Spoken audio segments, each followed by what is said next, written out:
불편이던 대한민국 안전에 이게 조금 좀 빨간 불이 들어왔습니다. 도심 한가운데서 이렇게 무차별 흉기 난동 사건이 잇따라 또 좀 일어나고 대낮에 서울 신림동에 있는 건물 주차장에서 흉기 난동 사건이 발생했습니다. 현장 경찰은 흉기 난동으로 한 명이 숨지고 세 명이 다쳐 병원으로 옮겨졌다고 설명했습니다. 뭐 온 국민이 지금 불안에 좀 떨고 있습니다. 예, 맞습니다. 저기 신림동 범인은 자기의 경제적인 불만, 신체적 키가 작다는 불만에 의해서 다른 사람들에게 나만 불행할 게 아니라 다른 사람도 불행을 주고 싶다. 이게 말이 됩니까? 이게 상식적으로 이해가 안 되는 부분들이죠. 아니 말이 안 돼. 아니 본인의 그 불만을 그 타인을 그렇게 해야 하는 게 이게 말이 됩니까 이게? 아 진짜 너무 화가 납니다.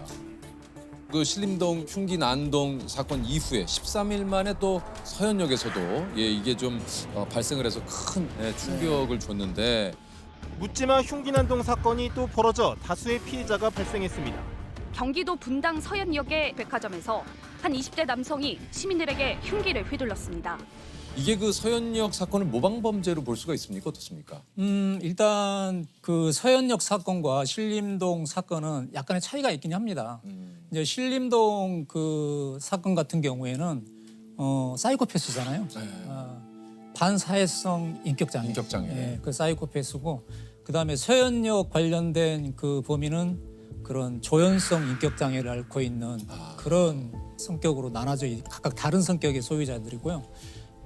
조현성 인격장애로 인한 망상에 의해서 스토킹 범죄 집단이 자신을 스토킹하고 있다고 생각했고 범행 당시에도 집 근처 서현역 근처에 스토킹 조직원들이 있다고 생각하고 범행을 저질렀습니다. 사실 그 예전에는 이제 많이들 묻지마 범죄라는 그 얘기를 좀 많이 했었어요. 네. 근데 오히려 이 말이 더 공포감을 준다. 그렇습니다. 묻지마라는 그 자체 억양부터가 벌써 안 좋아 보이지 않습니까? 그렇죠. 뭐 하는 사람들이 묻지마? 아무 뜻도 없이 그냥 그런 범죄를 저지른단 말이야? 이렇게 생각할 수 있고 안 좋은 인식이 확산될 수 있거든요. 그래서 경찰에서 이상동기 범죄로 이렇게 규정을 했습니다. 그래서 이상동기 범죄에 관련해가지고 여기저기서 터지고 또 그게 이슈화되고 국민들이 불안해하고 있는 게 사실입니다. 그래서 경찰에서도 특별 치안활동을 청장님이 선포를 하셨어요. 그래서 이 흉기 난동범들과의 전쟁을 선포하신 거죠. 그래서 초기의 범죄를 제압하기 위해서 전 경찰관들이 지금 비상근무하다시피 하고 그러니까 이게 그다음에 정말 경찰 특공대까지 실전에 배치돼가지고 위력적인 순찰 그다음에 검거 활동까지 병행하고 있습니다. 이게 그 엄벌 경고를 이렇게 지금 계속해서 하고 있고 강력한 처벌을 한다고 실제로 또 해야 되고요. 네. 그럼에도 불구하고 살인 예고글이 수시로 지금 올라오고 있다고요. 네. 서울 신림역 흉기 난동 사건 이후 비슷한 범행을 예고하는 공개 협박 게시물이 온라인상에 잇따르고 있습니다. 말도 안 되는 게 이게 지금까지 검거된 인원만 65명. 네. 그게 지금 검거된 그 인원의 통계를 빼보면 거의 10대, 뭐 20대 이런 나이 어린 사람들이 주를 이루고 있습니다. 그러다 보니까 이 사람들이 어떤 영웅시 그런 되려고 그런 관점에서 글을 올리고 있는데 그 자체가 범죄이거든요. 그렇죠. 그런 글 자기네들은 장난으로 올렸다고 하지만 그 많은 시민 여러분들이 얼마나 불안에 떨겠어요. 그렇죠. 그렇게 많은 경찰 인력이 투입되면 이게 무슨 일이 났나? 당연히 불안해 하시겠죠. 근데 이제 그런 것들이 실제 일어난 상황에서 예방이 되고 근거가 되면 좋은데 그게 장난으로 바뀌어졌을 때는 그 많은 경찰 인력들이 출동을 했는데 실제 그런 도움을 받아야 할 곳에서. 그런 곳에서 신고가 떨어지면 출동할 대응 능력이 떨어지는 거죠. 그럼 또 다른 피해가 발생하는 거거든요. 그러니까 사실 그런 예고글을 올리는 것만으로도 처벌의 대상이 되는 거죠. 그렇습니다. 그래서 그렇죠. 강력하게 그런, 처벌해야죠. 예, 장난으로 올렸던 그런 예고글을 올린 거에 대해서는 그 협박죄로 처벌할 수가 있고요. 그다음에 흉기를 구입하고 대상을 물색하는 이런 단계까지 가면 지금은 강력하게 살인 예비죄를 적용해가지고 지금 맞습니다. 수사를 하고 있습니다. 맞습니다. 이런 그 무시무시한 예를 들면 많은 사람들에게 피해를 주고 공포에 떨게 만드는 글을 올려놓고 장난이다. 그냥 호기심에 해봤다. 사실은 그건 이거는 장난이라고 장난이나 호기심이 호기심이 어디 아니에요. 있습니까? 예. 이 타인에게 어떤 이런 위해를 가하고 위협을 가하고 이런 상황을 펼쳐지게 한 대로 책임을 분명히 져야 됩니다. 맞습니다. 이건 좀 지금도 처벌을 혹시 받아야 됩니다. 어딘가에서 그런 생각하고 네. 있는 사람들이 정확하게 느꼈으면 좋겠어요. 요게 인터넷이나 SNS에 혹시 이런 글을 발견하면 좀 어떻게 행동을 해야 됩니까?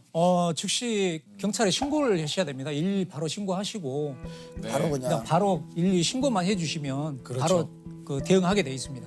요게 실제로 얼마 전에 살인 예고글을 8초 만에 누군가 올렸는데 삭제를 했대요. 근데 그걸 신고를 받아서 검거를 한 게 또 있다고 하네요. 맞습니다. 글 올려가지고 바로 삭제했어. 그러니까 나는 괜찮겠지. 절대 안 됩니다. 그것까지 바로 수사해서 이렇게 검거를 합니다. 바로 좀 잡아들여 주시기 바랍니다. 그냥. 그런 흉기를 들고 있는 상황이 나타났을 때 위급한 상황이면 그냥 가차없이 태정을 쏘고 총을 쏴라. 청장님이 그렇게 지시를 한 거예요. 모든 국민이 지금 불안해하고 있는데 이런 것들을 묵과하게 되면 계속 일어나게 되거든요. 그래서 엄벌에 처하기 위해서 흉기를 구입하고 대상을 물색하고 이 정도까지 가면은 살인 예비죄 적용해가지고 10년 이하의 징역에 처할 수 있는 강력한 지금 단속을 하고 있습니다. 이게 또 덩달아서 요즘 그 호신용품 판매도 네. 이게 또 급증을 하고 있다고 그래요. 그런 상황이 발생한다 그러면 일단 현장에서 빨리 벗어나 도망하는 게 제일 빠른 최우선일 것 같고요. 네. 만약에 뭐 소지한 가방이라든지 물품이 있다 그러면 그거를 뭐 방어용으로 쓰든가 아니면 던져서 그리고 제 생각인데요. 그냥 어떤 호신용품도 중요하지만 많은 사람들의 그런 상황을 위치를 확보하게 알릴 수 있는 방법이 하나 있긴 있습니다. 호루라기입니다. 호루라기. 호루라기. 호루라기를 불면은 모든 사람들이 주목하게 돼 있잖아요. 예. 그러면은 본인이 신고할 시간이 안 되더라도 그런 상황을 목격한 주변인들이 경찰에 신고해 줄 수 있고 또 119를 부를 수 있는 그런 상황 대처들이 되기 때문에 호루라기 하나쯤은 가지고 다니시면 위급할 때 많은 유용하게 사용할 수 있을 것 같습니다. 실제 형사님께서 이상동기 범죄를 좀 맡은 적도 있습니까? 제가 2008년도에 서대문에서 근무할 때인데 초등학교에서 꽁을 차고 귀가하는 남성을 쫓아가 가지고 칼로 살해한 적이 있었어요. 근데 그 범인도 고위험 정신질환자였거든요. 그 범인도 누구를 죽이라는 그런 계시를 받았다.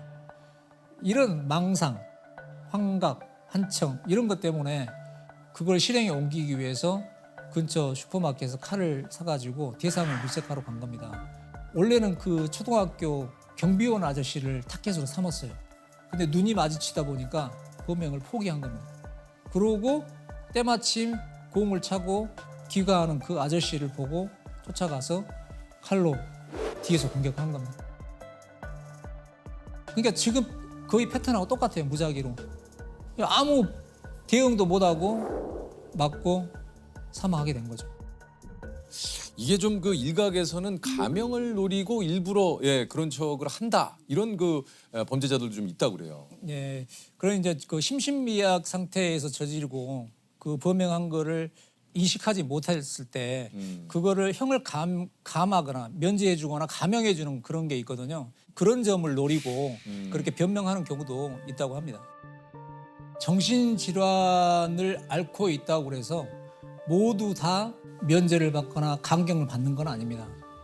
예전에 무기징역을 선고받은 예도 있고요.